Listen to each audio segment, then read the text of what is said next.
ये कहानी है स्पेशल एंटी टेररिज्म स्क्वाड यानी जो कि आतंकवादियों को पकड़ने का काम करते हैं। सन 2008 में इस ऑर्गेनाइजेशन का लीडर था राजीव मेनन नाम का एक आदमी, जिसने पैसों के लालच में अपने देश से गद्दारी की और वह टेररिस्ट के साथ मिल गया। लेकिन इसी दौरान उसी टीम का एक एजेंट MS गांधी ने यह पता लगा लिया कि मेनन धोखेबाज है, इसीलिए उसने उसकी पोल खोल दी। तब मेनन बचने के लिए देश छोड़कर भाग जाता है। फिर एक दिन उसी टीम वालों को एक आतंकवादी की खबर मिलती है जिसने इंडिया से यूरेनियम चुराया था, इसीलिए गांधी उसे पकड़ने के लिए अपने कुछ साथियों के साथ केनिया पहुंच जाता है, जहां वह टेररिस्ट एक ट्रेन में सवार था। फिर जब गांधी उसे पकड़ने के लिए उस ट्रेन में घुसता है तो वहां उसे मेनन भी मिल जाता है। असल में मेनन ने ही इंडिया से यूरेनियम चुरा कर आतंकवादी को बेचा था। अब यहाँ गांधी मेनन और उस आतंकवादी से लड़ के यूरेनियम हासिल कर लेता है और वह अपने साथियों की मदद से उस ट्रेन को ब्लास्ट कर देता है, जिसमें मेनन मारा जाता है। इसके बाद उस टीम के एजेंट इंडिया लौट जाते हैं। यह सभी ऑफिसर अंडरकवर होकर काम करते थे और ज्यादातर समय अपने परिवार से दूर रहते थे। यह बात गांधी की बीवी अनुराधा को नहीं पता था, इसीलिए वह उस पर काफी शक करती थी। इसी दौरान गांधी अपने अगले मिशन के लिए थाईलैंड जाने वाला था, लेकिन फिलहाल उसकी बीवी का शक बहुत ज्यादा बढ़ गया था। इसीलिए गांधी मजबूरी में अपनी प्रेग्नेंट बीवी और 5 साल के बेटे को लेकर थाईलैंड चला जाता है। वहां मिशन खत्म करने के बाद गांधी अपनी फैमिली के साथ घूम रहा था। बहुत सारे लोग हमला कर देते हैं। गांधी किसी तरह अपनी बीवी और बच्चे को वहां से निकालता है और उन गुंडों से लड़ता है। इसी बीच अनुराधा को लिवर पेन यानी कि प्रेगनेंसी का दर्द शुरू होने लगता है। तब गांधी उसे हॉस्पिटल लेकर जाता है। यहाँ अनुराधा को अपने पति की सच्चाई पता चल जाती है। इसके बाद जब गांधी हॉस्पिटल की फॉर्मेलिटी पूरी करने जाता है, तब एक अनजान औरत वहां आकर उसके बेटे जीवन को किडनैप कर लेती है। फिर गांधी अपने बेटे को बहुत ढूंढता है और आखिर में पुलिस के पास कंप्लेन करता है। तब पुलिस को वह गाड़ी मिलती है जिसमें उस औरत ने जीवन को किडनैप किया था। उस कार का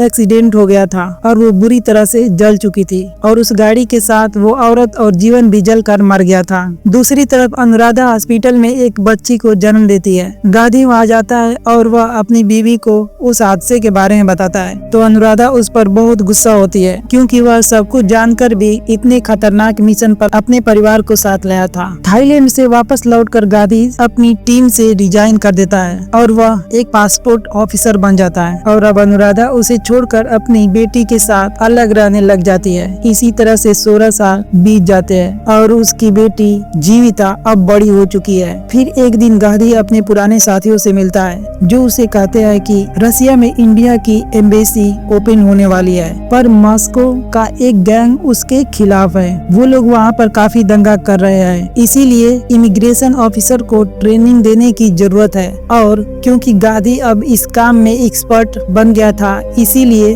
उसका पुराना बॉस नजीर उसे वहाँ जाने के लिए कहता है। गांधी पहले इसके लिए मना करता है, लेकिन फिर वह मान जाता है और वह मॉस्को चला जाता है। वहाँ एम्बेसी में उनके ऊपर वह गैंग हमला कर देती है। तब गांधी उनसे लड़ना शुरू कर देता है। उन गैंगस्टर के साथ एक ऐसा लड़का भी था जिसका चेहरा बिल्कुल गांधी के जैसा था। गांधी उससे बात करने की कोशिश करता है, पर तभी वहाँ पुलिस आ जाती है और वो गैंग वाले वहाँ से भाग जाते हैं। इधर गांधी इस सोच में पड़ गया था कि वो लड़का कहीं उसका बेटा तो नहीं। फिर एक दिन वो लड़का छुप के गांधी से मिलता है और वह यह कबूल करता है कि वह उसका बेटा जीवन ही है। तब गांधी उसे लेकर इंडिया लौट जाता है। जीवन के वापस आने से उनकी जिंदगी बिल्कुल बदल जाती है और अब गांधी की बीबी अनुराधा उसे माफ कर देती है और उनका परिवार हंसी खुशी साथ रहने लग जाता है। तभी एक रात गांधी को उसके बॉस नजीर का कॉल आता है और वह उसे अर्जेंटली मिलने के लिए बुलाता है। गांधी उसके पास जाने के लिए निकलता है। इसी दौरान नजीर पे एक अनजान हेलमेट वाला लड़का हमला कर देता है। इसकी वजह से नजीर का फोन वहाँ गिर जाता है, जिसे वह हेलमेट वाले लड़के का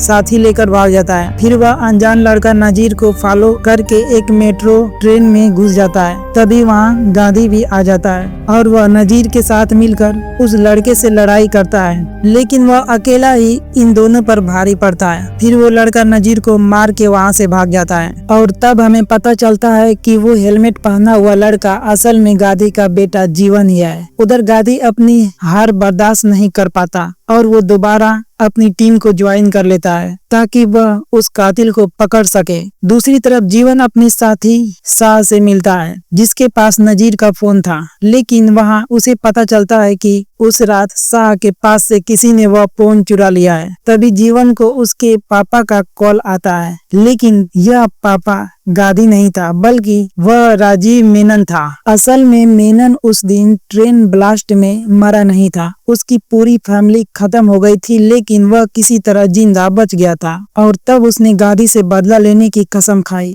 इसीलिए उसने 16 साल पहले जीवन को किडनैप करवाया और उसे एक गैंग के पास छोड़कर भिखारी बनवा दिया। वहाँ जीवन के साथ बहुत फिजिकल और मेंटल टॉर्चर हुआ। फिर एक दिन मेनन ने उस जगह पर जाकर जीवन को आजाद कर दिया और वह उसकी नजर में हीरो बन गया। इसके बाद मेनन ने उसे अपने बेटे की तरह पाला और उसे नाम दिया संजय। अब मेनन जीवन के लिए उसका असली बाप बन चुका था और जीवन भी बड़ा होकर अपने नए बाप की तरह बुरा बन गया था और उसने मेनन के सारे इलीगल धंधे संभाल लिए। जीवन का भरोसा जीतने के बाद एक दिन मेनन उसे बताता है कि उसके असली बाप गांधी ने उसकी जिंदगी बर्बाद की और उसके परिवार को मार दिया। यह सुनकर जीवन गांधी के खिलाफ हो जाता है और वह उसे मारने का फैसला कर लेता है। फिर मेनन और जीवन ने मिलकर गांधी से बदला लेने का प्लान बनाया और जीवन जानबूझकर उसे मास्को में टकराया ताकि वह इंडिया आकर गांधी की जिंदगी बर्बाद कर सके। लेकिन नजीर को इन बातों की भनक लग गई थी और उसने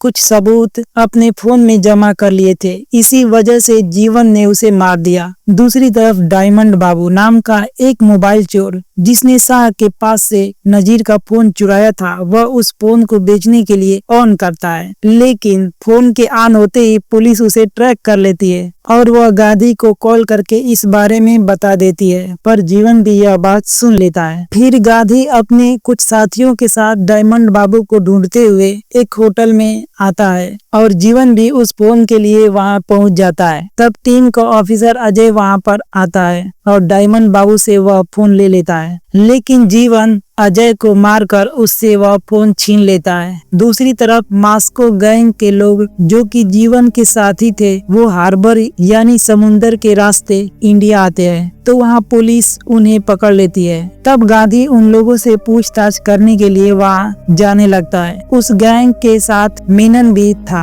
और जब जीवन को यह पता चलता है कि गांधी वहाँ पे जा रहा है, तब वह मेनन को बचाने के लिए अपनी गर्लफ्रेंड श्रीनिधि जो कि टीम के एक ऑफिसर सुनील की बेटी थी, उसे किडनैप कर लेता है और फिर वह गांधी और सुनील को फोन पर धमकी देता है और उन्हें मास्को गैंग को छोड़ने के लिए कहता है। इसीलिए वो लोग उस गैंग को छोड़ देते हैं। उधर श्रीनिधि जीवन की सच्चाई जान गई थी, इसीलिए वह उसका गला काट के भाग जाता है। इसके बाद गांधी और टीम का एजेंट श्रीनिधि को ढूंढते हुए उस जगह पर पहुंचते हैं जहां कल्याण नाम का एक ऑफिसर को वह मिल जाती है। श्रीनिधि बहुत जख्मी हालत में थी, पर वह अभी तक मरी नहीं थी, इसीलिए वह कल्याण को जीवन के बारे में बता देती है। तब कल्याण उसे गला दबाकर मार देता है क्योंकि वह असल में मेनन का पार्टनर था। कल्याण बहुत लालची था, इसीलिए मेनन उसे पैसे खिलाकर सारी इंफॉर्मेशन लेता था। श्रीनिधि को मारने के बाद कल्याण उसकी डेड बॉडी लेकर सुनील और गांधी के पास जाता है और रोने का नाटक करता है। इस सब के बाद गांधी हार्बर का सीसीटीवी फुटेज चेक करता है, वहाँ उसे मास्को गैंग के साथ राजीव मेनन दिख जाता है।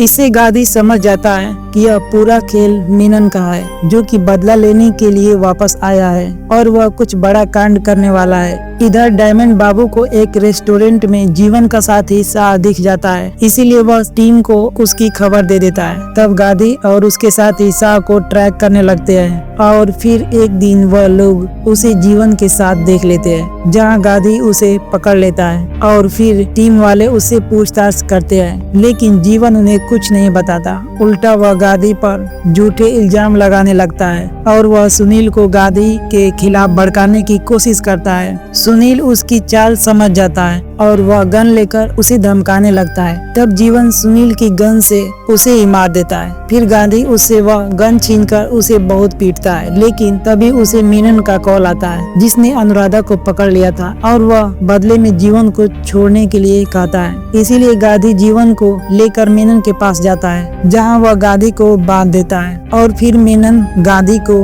अपना प्लान बताता है। उस रात IPL का मैच भी होता है, जहां जीवन स्टेडियम में बम ब्लास्ट करके उसका सारा इल्जाम गांधी पर लगाने वाला होता है। इस तरह से गांधी एक देशद्रोही कहलाएगा और मेनन को अपना बदला मिल जाएगा। तभी उस जगह पर गांधी की टीम आ जाती है और मेनन को पकड़ लेती है। असल में गांधी ने मेनन के मुंह से उसका प्लान उगलवाने के लिए यह सारा ड्रामा किया था। दूसरी तरफ सुनील, जिसने सिर्फ मरने का नाटक किया था, वह जाकर कल्याण से मिलता है। गांधी और सुनील को पहले से ही कल्याण पर शक हो गया था और श्रीनिधि की पोस्टमार्टम रिपोर्ट से उन्हें यह पता चल गया था कि उसकी मौत गला काटने से नहीं बल्कि दम घुटने से हुई है, क्योंकि कल्याण ही पहले श्रीनिधि के पास पहुंचा था। इसीलिए गांधी समझ गया था कि कल्याण ने ही उसे मारा है और वह मेनन के साथ काम कर रहा है। इसी वजह से सुनील उसके साथ लड़ाई करता है और वह कल्याण को मार देता है। उधर स्टेडियम में जीवन अपने साथियों के साथ बम लगा देता है और सारे गेट्स बंद कर देता है। तभी गांधी मेनन को लेकर उसके सामने आ जाता है और उसे बम डिफ्यूज करने के लिए कहता है। मेनन को गांधी के कब्जे में देखकर